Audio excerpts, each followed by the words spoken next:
할렐루야. 다니엘 9장 말씀을 함께 나누겠습니다. 심판에 대한 말씀도 구원에 대한 말씀도 또한 심판에 대한 예언도 구원에 대한 예언도 결국 하나님께서 우리를 사랑하시는 모양으로 주시는 것이다 겁니다. 그래서 우리가 심판의 예언을 들을 때도 하나님의 약속을 기대하고 우리 안에 꽂힐 것들과 해결할 것들을 바라보고 또한 구원의 말씀을 들을 때도 우리 안에 연약함들과 온전히 그 구원을 얻을 모습들 그 소망을 가지고 살아야 될 줄 믿습니다. 9장 말씀에 보시면 다리오가 왕으로 세움을 입던 그 해에 2절에 곧 그 통치 원년에 나 다니엘이 서책으로 말미암아 여호와의 말씀이 선지자 예레미야에게 임하여 고하여 그 연수를 깨달았나니 했습니다. 다니엘이 이 책을 읽으면서 뭘 깨달았냐면 하나님께서 이 예레미야를 통해서 예루살렘이 항폐함, 이스라엘 백성이 범죄해서 하나님 앞에 멸망하게 되어서 결국 그들이 포로로 끌려왔다는 사실을 깨달았습니다. 그 말은 그들이 끌려왔다는 것이 여기 포로로 끌려오고 예루살렘이 항폐했다는 것은 예루살렘이 항폐하여지고 그들이 포로로 끌려왔다는 것이 그냥 되어진 것이 아니라 이스라엘 백성이 범죄하고 하나님 말씀 앞에 불순종한 것 때문이다. 그걸 깨달았다는 거죠. 3절에 우리는 이미 범죄하여 배역하여 행악하여 반역하여 죄의 법도와 규례를 떠나 싸우며 이게 뭘 하는 거냐면요, 이미 지나왔습니다. 지나간 과거죠. 예루살렘에서 지금 포로로 끌려오고 예루살렘이 황폐되어진 것은 이미 과거의 문제다는 거예요. 이미 지나왔던 옛적의 일이라는 거예요. 그런데 다니엘이 이 말씀을 읽으면서 자기가 깨달았습니다. 그때 하나님께서 경고하셨고 이스라엘 백성에게 말씀하셨다는 것을 깨달았습니다. 깨달았을 때 그거 어떻게 하느냐, 그 경고를 깨닫고 그 말씀을 깨닫기 시작했을 때 그는 뭘 하느냐, 회개하기 시작하는 겁니다.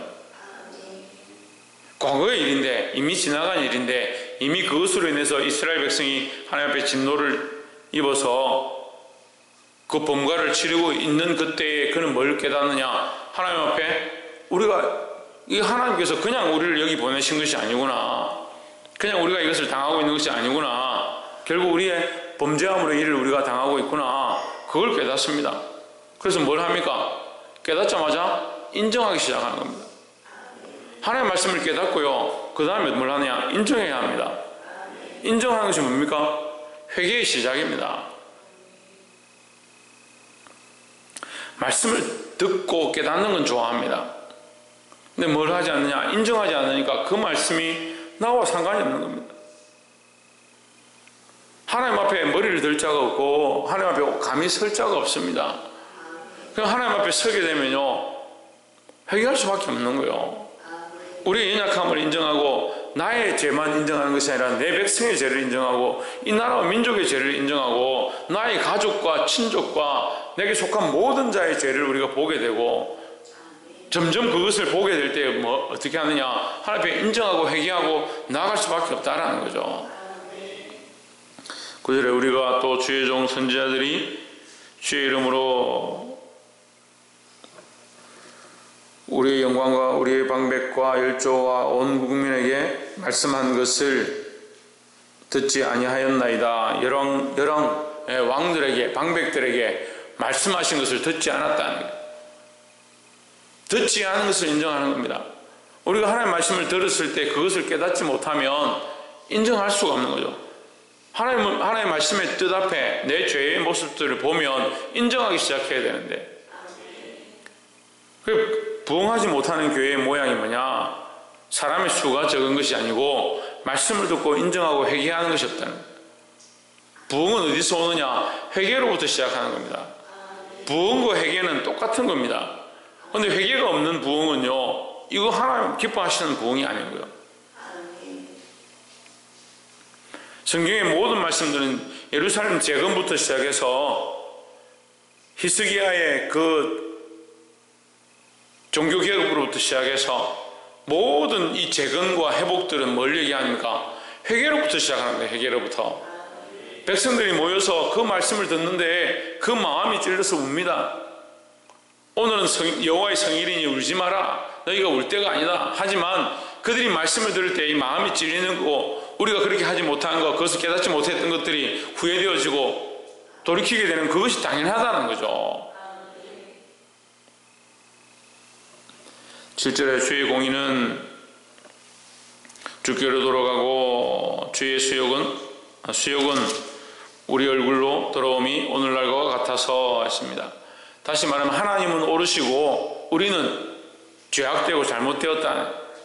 그러니까 하나님의 공의는 옳으니까 영광은 하나님께 돌아가는 것이 맞고, 우리는 하나님의 말씀을 들었는데도 순종치 않고 회개하지 않았으니까 이 고난을 당하고 이 이스라엘 백성이 맞는 것이 당연한 것입니다. 인정하는 겁니다. 회개를 하라면 회개를 하는데 하나님 원망하는 사람도 있습니다. 자기도 모르게 하나님 상황이 왜 이렇습니까? 왜 이렇게 나를 이렇게 내버려 두십니까? 왜 이렇게 힘듭니까? 이렇게 말하는 사람도 있습니다. 그건 참 회개가 아닙니다.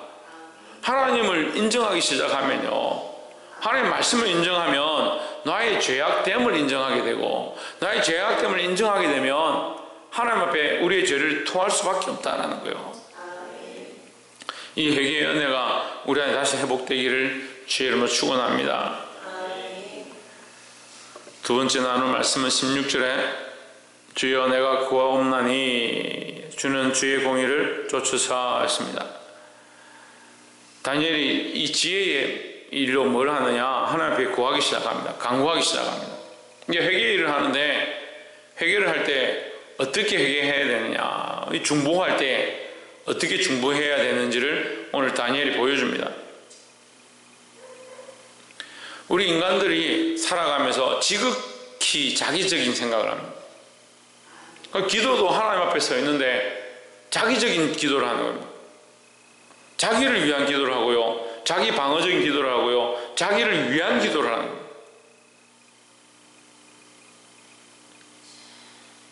그래서 기도하라면 자기 기도하고 자기 가족 기도하고 그럼 기도할 게 없다. 자기를 위한 기도를 하는 거예요. 근데 이 다니엘의 기도가 참 지혜의 기도입니다. 믿음의 기도입니다. 이 다니엘의 모습을 보고 우리가 깨닫고 기도의 지혜를 얻기를 주의 이름으로 축복합니다. 16절 주의 분노를 주의 성 예루살렘 주의 거룩한 산에서 떠나게 하옵소서. 이는 우리의 죄와 우리의 열조의 죄악을 인하여 예루살렘과 주의 백성이 사면에 있는 자에게 수욕을 받음이니이다 했습니다. 지금 이 다니엘이 쓰는 단어가요, 진짜 일반 사람들이 쓸 수 없는 단어를 쓰는 거예요. 일반 사람들이 생각할 수 없는 단어를 쓰는 거예요. 죄는 우리 때문인데, 우리의 범죄함 때문인데, 하나님께서 지금 심판하셔서 치고 있는 것은 주의 성이고 주의 백성이고 주의 산이고 주의 전이다. 관점을요 철저하게 자기 관점을 빼버리고 하나님께로 돌리는 겁니다. 하나님의 공의는 맞습니다. 우리의 범죄함이 맞습니다. 우리의 잘못이 맞습니다. 하나님 영광 받으십시오. 그런데 하나님 제가 구합니다. 기도합니다.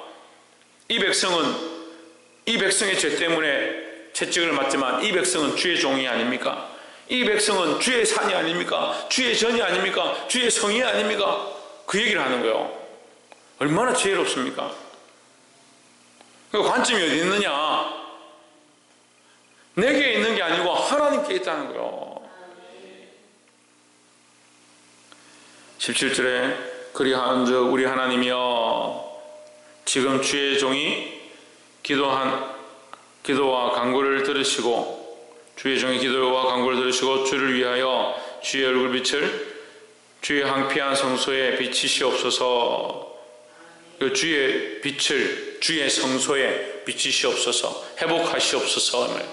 하나님의 비치심을, 하나님의 역사하심을, 하나님의 은혜를 주심을 회복하여 주시옵소서. 18절에 나의 하나님이여 귀를 기울여 들으시옵소서.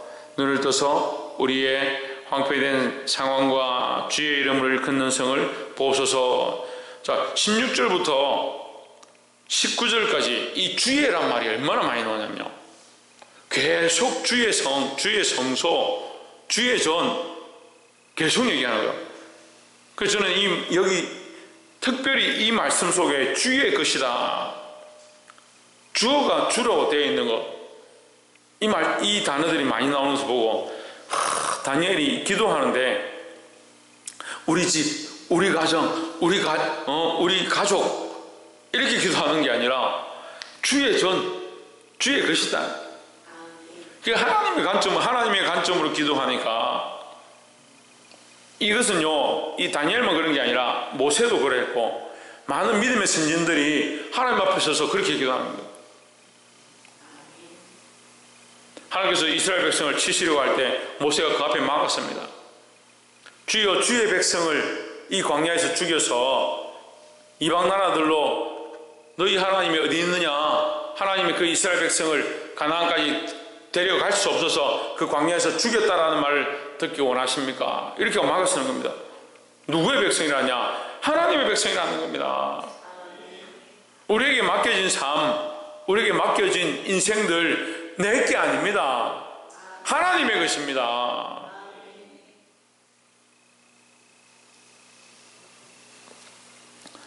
(18절) 후반절에 주의 큰 교훈을 의지하여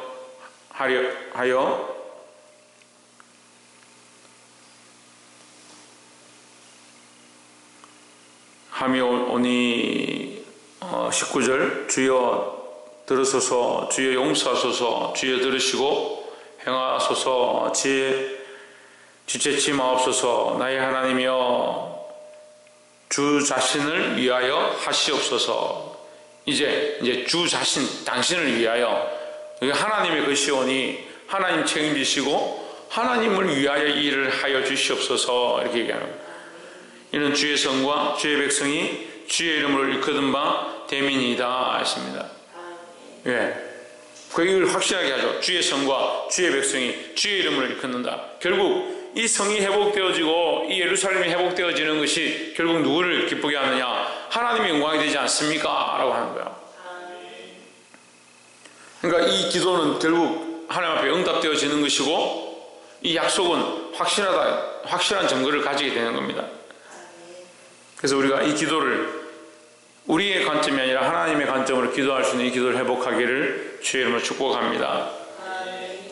마지막 세 번째는 24절에 내 백성과 내 거룩한 성을 위하여 70일에로 기한을 정하였나니 허물이 마치며 죄가 끝나며 제약이 영속되며 영원한 의가 드러나며 이상과 예언이 통하며 또 지극히 거룩한 자가 기름 부음을 받으리라 했습니다. 자, 71회를 통해 가지고 25절에도 다시 얘기하죠. 곧 왕이 일어나기까지 기름 부음을 받은 자, 곧 왕이 일어나기까지 70일에와 60일에가 지날 것이며 하십니다. 자, 이것은 이스라엘 백성이 이 바벨론에서 이제 메대죠. 여기서 이제 가서 성전을 건축하는 데까지 70일을 얘기하고, 또 60일에는 성전 건축하고 나서 에스라 때부터 예수님 오실 때까지를 볼 수 있습니다. 그렇게 신학자들은 해석합니다.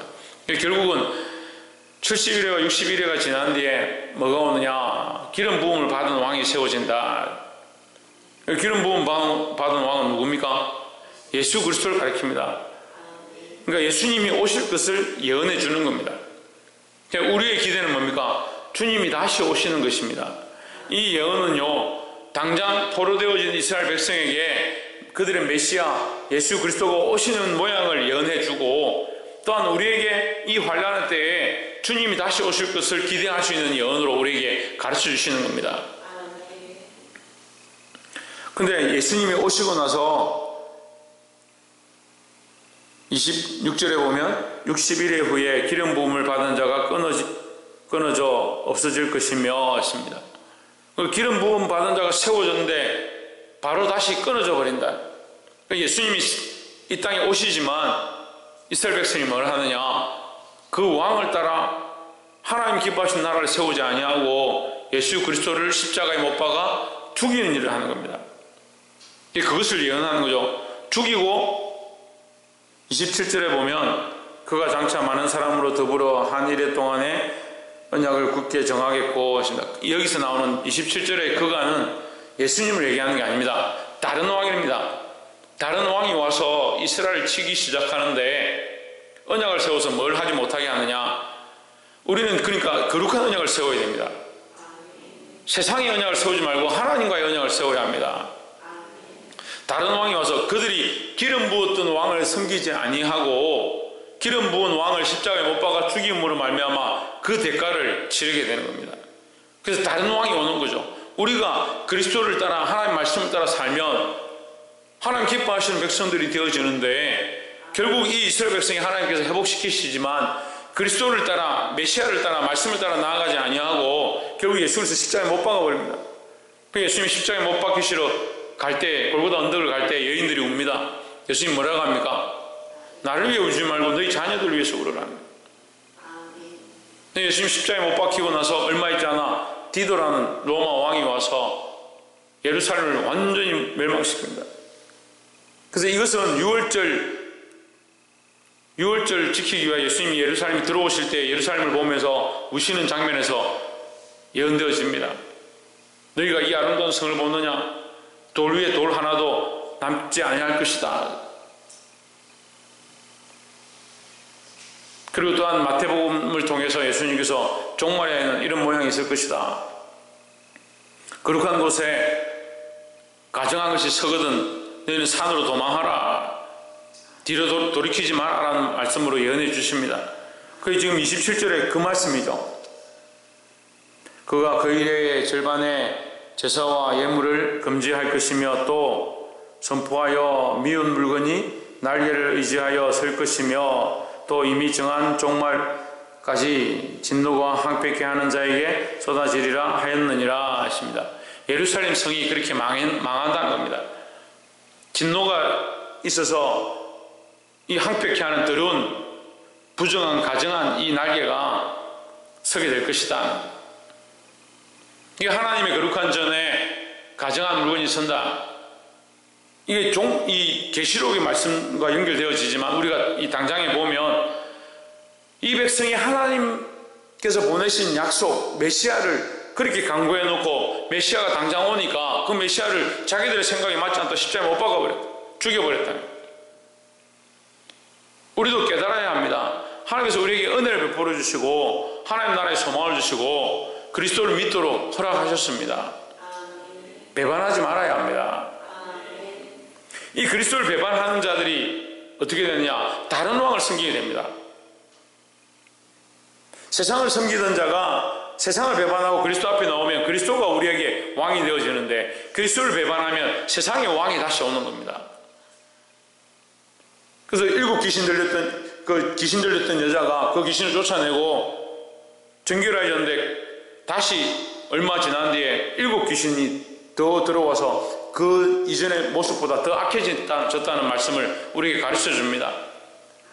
하나님 말씀이 들어오고 그리스도를 영접했으면 그리스도가 통치하는 나라의 삶을 살아야 합니다.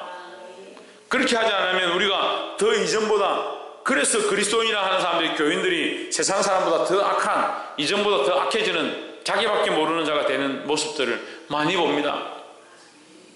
여러분 자기중심적인 신앙을 버려야 합니다. 말씀을 맺겠습니다.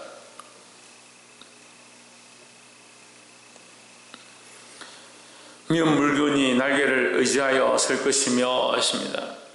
여러분 우리 속에 미운 물건들이 날개를 의지해 서지 않도록 그리스도가 통치되어지고 그리스도가 우리 안에 통치하시고 우리가 그 안에 통치되어지고 하나님의 은혜를 기억해서 회개하며 나아가길 소망합니다.